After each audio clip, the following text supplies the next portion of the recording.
네, 여러분. 단도직입적으로 얘기해 보겠습니다. 오늘날 우리나라 국회 왜 이 모양 이 꼴이 됐을까요? 민주당 때문입니다.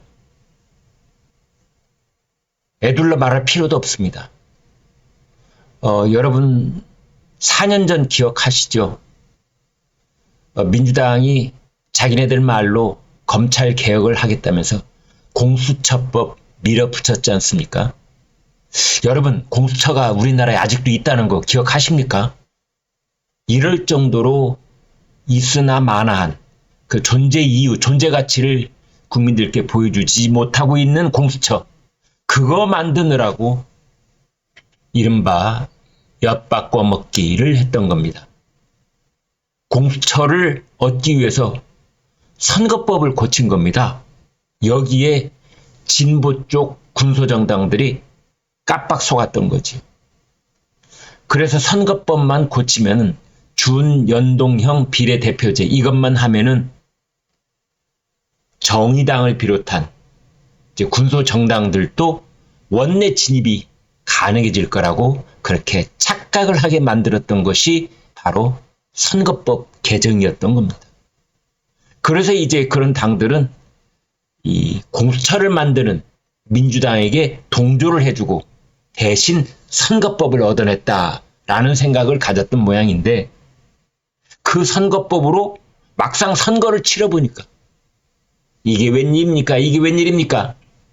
군소정당들이 국민들의 다양한 의견을 대변할 수 있다는 그 당들의 원내 진입이라는 그 목적은 어디론가 사라지고 없고 대신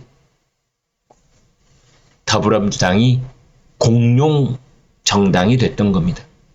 왜 그렇게 됐을까요? 그렇습니다. 바로 꼼수정당, 위성정당, 참칭정당 이런 정당들이 난립하고 활개를 쳤기 때문입니다.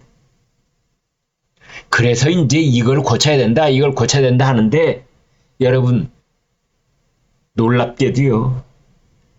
우리나라 국민들의 국회 불신 비율이 2021년에는 65%였는데 작년에는 81%입니다. 우리나라 국민의 8, 9은 여의도 국회를 믿지 않는다. 이런 뜻입니다. 왜 이렇게 됐습니까? 그 믿을 수 없는 국회가 오로지 하는 일이라고 하는 것은 더불어민주당 슈퍼 일당을 앞세운 그 프레임에 꼼짝달싹 못하고 갇혀서 집권 여당이 집권 윤석열 대통령 정부가 하는 일을 사사건건 발목 잡는 일에 온 힘을 투사하거나 아니면 자기네들 당대표의 사법 리스크를 방탄하는 일에만 골몰해 있는 겁니다. 그래서 지금 국회의원들이 자기네들 손으로 그러한 선거법의 폐단을 고쳐보겠다며 정치개혁특별위원회를 가동시켜 왔었죠. 정개특위라고 하는 건데요. 여러분 놀랍게도 정개특위는 지난 7월 13일 날을 끝으로 오늘까지 4개월 동안 단 한 번도 열린 적이 없습니다. 국민의힘도 크게 열정적인 것 같지는 않고요. 더불어민주당도 본체만 채하고 있고 그렇게 시간만 흘러가고 있습니다. 위성정당, 꼼수정당 그것보다 더 폐해가 큰 것은 참칭정당이라고 오늘 동아일보가 일면 톱으로 썼더군요. 여기저기서 우후죽순격으로 새로운 당들이 태어나서 내가 보수 국민의힘을 대신하는 비례정당입니다. 내가 더불어민주당을 대신하는 비례정당입니다. 이렇게 참칭한다는 것이죠. 군주도 아닌 자가 스스로를 임금이라 일컫는 일을 참칭이라고 합니다. 실제는 아닌데 가짜로 내가 누구를 대신한다 라고 떠들고 다니는 것을 참칭한다고 하는 겁니다. 그래서 그것이 참칭 정당이 되는 겁니다. 강성 스피커, 또 강성 콘크리트 지지층 이쪽이 결합하면 참칭 정당은 얼마든지 만들어질 수 있는 겁니다. 빅마우스, 강성 스피커, 예를 들면 조국, 전국 돌아다니면서 북 콘서트 하고 있잖아요. 송영길도 이달부터 전국 돌아다니면서 빅 콘서트 하고 있다. 이렇게 돼 있는데요. 그 두 사람이 비례신당 만들 가능성이 높아지고 있는 겁니다. 비례신당이라고 하는 것은 그렇습니다. 바로 위성정당, 꼼수정당을 만들겠다는 겁니다. 지역구에는 후보를 내놓지 않고 그냥 전국 득표율만 노려서 그 득표율에 따른 배분되는 의석수를 얻어가겠다. 그래서 원내에 진입하겠다. 원내 진입한 다음에는 뭐 나중에 또 더불어민주당하고 합당을 하네 뭐. 그리고 나중에 더불어민주당 소속 의원 배지를 달게 되는 그런 코스가 지난 21대 국회에서 우리가 얼마나 많이 봤습니까? 그래서 지금 그 김진표 국회의장이 여당 야당에게 11월까지는 아무튼 어떻게든 선거제 개편 협상을 여야가 마무리해달라 뭐 이렇게 부탁을 했다는데요. 여러분 놀랍게도 이 선거법 이것을 룰을 바꾸는 문제는 우리나라 법에 따르면 선거 1년 전에 확정하도록 되어 있습니다. 당연히 그래야죠. 적어도 1년쯤 전에는 22대 총선거는 어떻게 치른다. 비례대표는 어떻게 적용한다.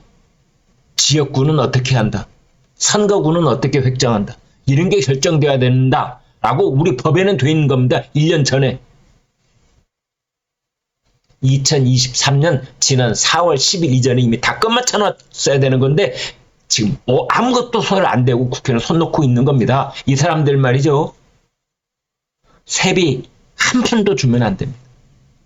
마땅히 해야 될 법이 정해놓고 있는 일조차 안 하고 있는 국회의원들 세비 한 푼도 주면 안 되는 겁니다. 그러면서 이제 내년 총선은 5달도 안 남았습니다. 여러분. 5달도 안 남았습니다. 하긴 따져놓고 보면은 지난번 총선 때도 말이죠.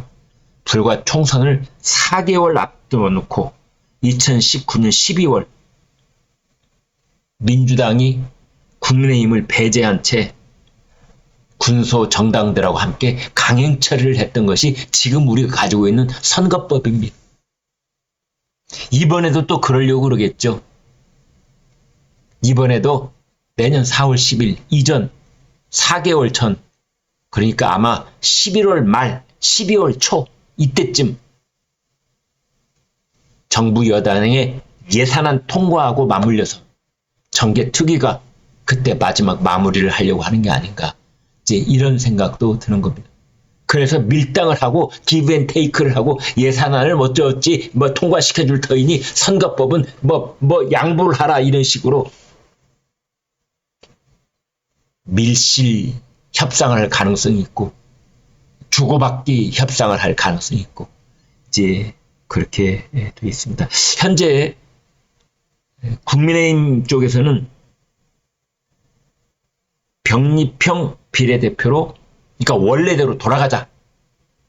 그래서 지역구 투표, 지역구 의석 따로 하고 또 비례대표는 비례대표 정당별 득표율을 따로 해서 국민의힘 그 지역구 의원에게 투표 하나 하고 유권자가 그 다음에 정당 어디 정당을 지지하는지 또 거기에 대해서 또 도장 찍고 이렇게 하자. 지금 이제 그러고 있는 건데요. 원래대로 돌아가자. 그런데 지금 민주당이 입장이 분명치 않습니다.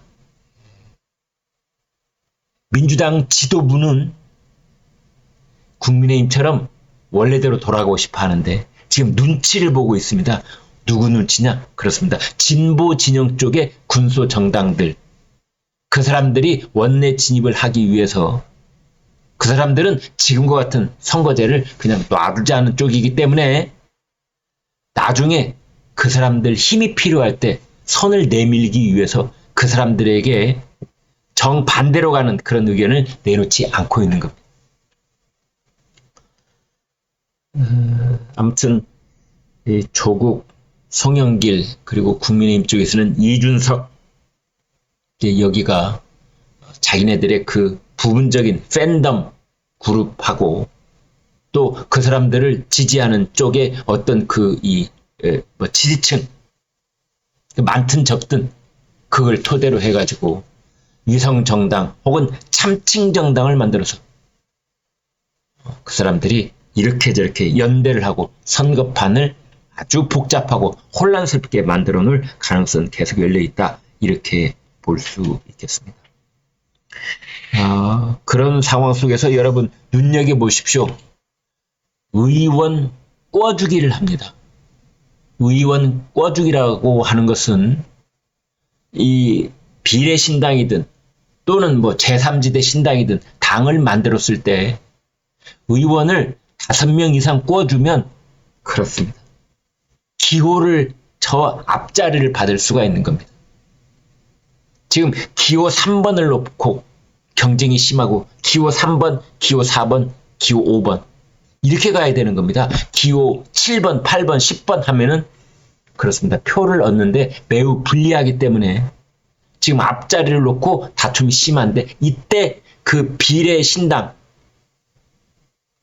또는 제3지대 신당 나중에 선거 끝나고 자기네 당하고 합당을 할 것이 매우 농후해 보이는 그런 당의 의원을 꿔주는 겁니다. 지난번 총선 때 그랬습니다. 이번에도 그럴 가능성이 매우 높다. 이렇게 보겠습니다. 이런 모든 혼란상은 민주당과 공조했던 진보 진영 쪽의 군소 정당들이 그 책임, 원천적인 책임이 있는 겁니다. 따라서 결자 해지라고 했을 때 그 사람들이 이 선거법을 국민들이 걱정하지 않으시도록 제대로 손을 봐서 22대 총선을 치러야 되는 겁니다. 지금 가지고 있는 이 선거법은 누더기 선거법, 야바이 선거법, 위성정당, 꼼수정당, 난립 선거법 그런 것들이 되어 있는 겁니다. 정개특위 속히 열어서 국민 무서운 줄 알고 제대로 그 법을 빨리 룰을 정하기를 그렇게 촉구하는 바입니다. 네, 여러분 고맙습니다.